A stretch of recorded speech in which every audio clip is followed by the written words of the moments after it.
Okay, this is my video of the Westinghouse WGen7500 dual fuel portable generator. Reasons why I selected this after doing some looking around. It had some features that were necessary for me in my area that I needed to have. It needed to be dual fuel capability.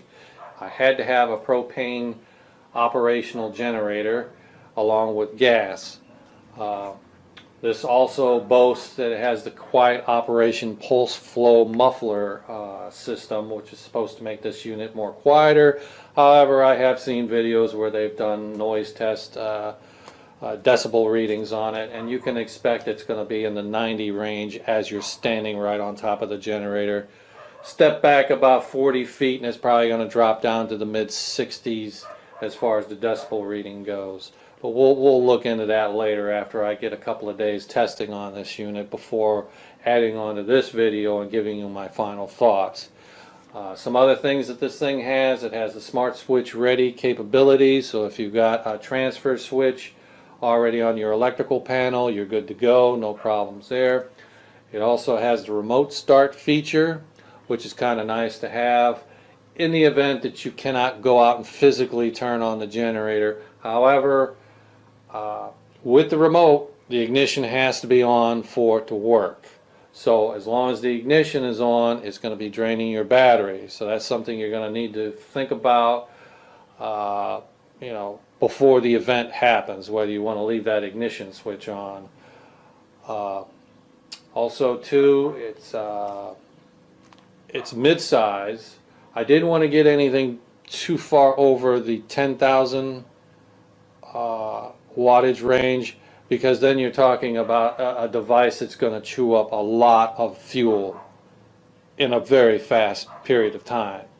I needed something that is mid-range.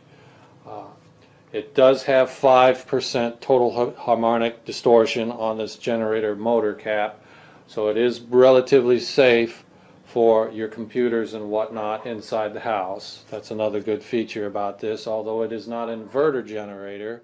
The propane feature was very important to me because the last time we had an event that rolled through town, I live basically on a peninsula, and it's a large one too. It's about 608 square miles of peninsula, and there's only two ways in, either by bridge or by a small land pass up further north of us. And if any of those two things get cut off, you cannot expect to get any type of gasoline in your area anytime soon. That's why I wanted the propane feature.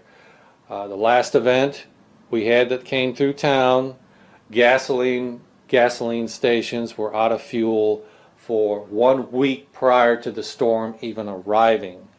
And then after the storm left, we were without gas for almost a month. So you're looking at 5 weeks minimum that we were without fuel of the gasoline nature. That's why it was very important to get a propane generator. There are diesel ones out there too, but they're very pricey, and diesel fuel in my area isn't particularly cheap either. I mean, it's equal to or more than propane at this time. And before I finish up,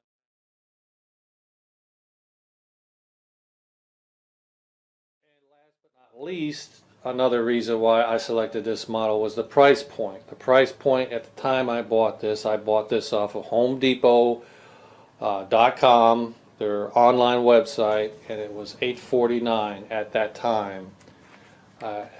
Considering the features that it has, that wasn't too bad. A lot of inverter generators with far less power are running for around that range. So, although, like I said, this thing's going to be a lot louder than an inverter, I'm not really concerned about that.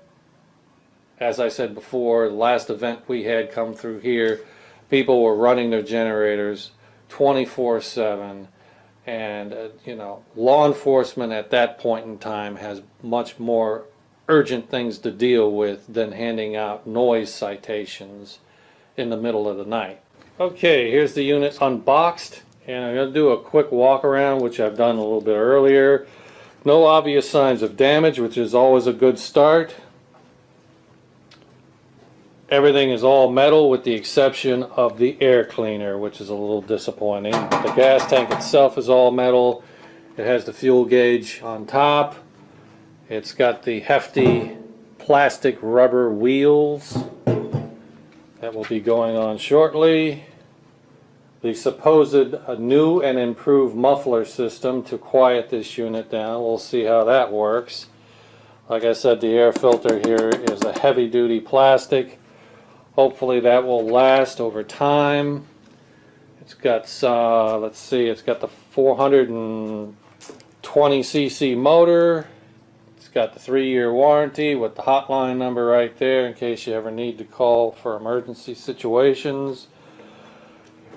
It's got the fuel change indicator there. It's got the multimeter there, tells you the voltage. It's got the ground neutral. It's got the transfer switch right there. And of course your typical outlets that you get with a size generator such as this. This unit requires a 10W30 weight oil. I am going to use the oil that it came with for the first 3 hours, 4 hours to break it in a little bit, change it out, and then I'm going to be switching over to a Castrol 1030 weight oil.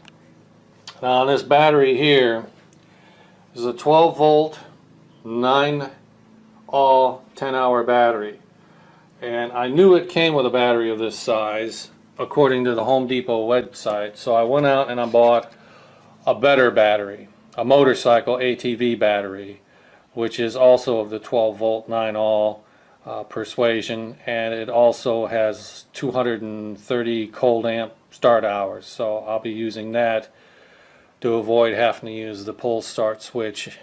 But it is nice, it does have that feature in case you do lose the electric start capability. It has the pull start right here.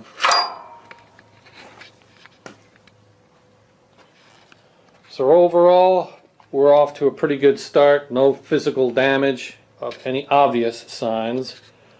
So now I'm going to take a look around at that muffler, see if there's any modifications that I could do to it if I wanted to exhaust the fumes out of like a generator shed that I had put in the back.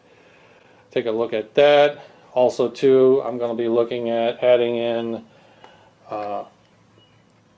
an extension to this oil drain plug to make it a little easier to do quick oil changes off of it. Overall, I gotta say this unit is rock solid.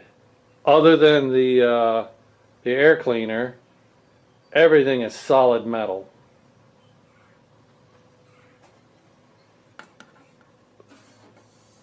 Even this plate here is metal on this unit. Can't say that about the other ones.